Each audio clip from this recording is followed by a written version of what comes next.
Ladies and gentlemen, let's practice adding integers using only a deck of cards. The first thing that you need to do is take out all of your face cards. You don't need those today. You're left with your numerical cards and your aces.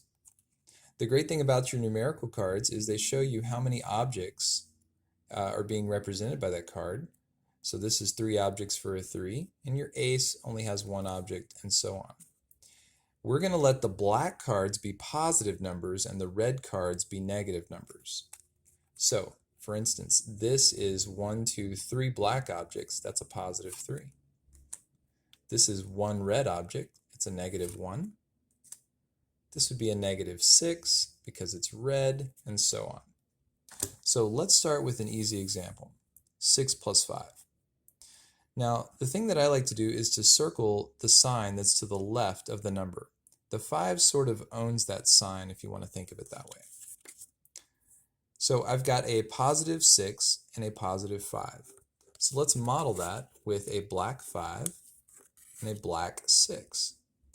As I can see, all of the objects are black, so I'm going to predict that my answer is going to be positive because I'm only dealing with positive numbers here.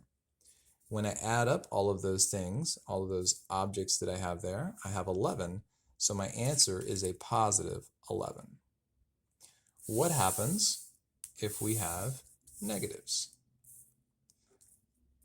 As written, this problem is negative 7 minus 3, but remember what we said, we're going to let the 3 own that sign and think of it as negative 7, so I need a red 7, plus negative 3, so I need a red 3. So what would we predict our answer would be?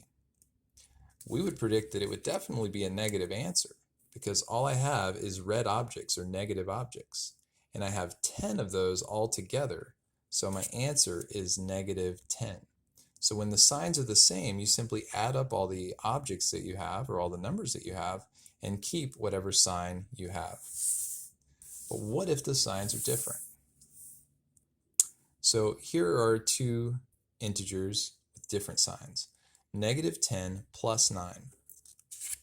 I use my circles to show me that the 10 is going to be red and the 9 is going to be black. Now who's going to win this little contest? Well, I have more red objects than black objects, so I would predict that my answer is going to be red or negative because I have more negative objects. So if my negative number is bigger, it's going to win. So what's going to happen? I have 1 more negative object, so my answer is going to be negative 1. Now I'll give you 2 brief ways to think about this. One way is to think about money. If I am $10 in debt and I only have $9 of income, then I don't have enough income for my debt, so I am $1 short. That's negative 1. Or you could think of the battle analogy that I mentioned. If red is battling black, then red is going to win. How many are they going to win by? They're going to win by 1 because there's 1 more red object than the number of black objects. Let's look at 2 more examples. Here's an example that has 3 integers. Positive 2 minus 1 plus 8. Use your circles and model your problem. So I've got a black 8 and a red ace or 1 and a black 2. Okay?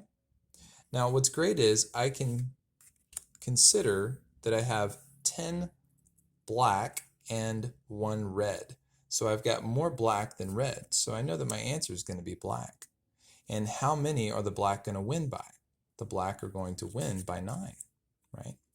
If you think of the money analogy, I have $10, but I have $1 of debt. After I pay that dollar of debt, I still have $9, so I'm in the black, as we would say in financial terms.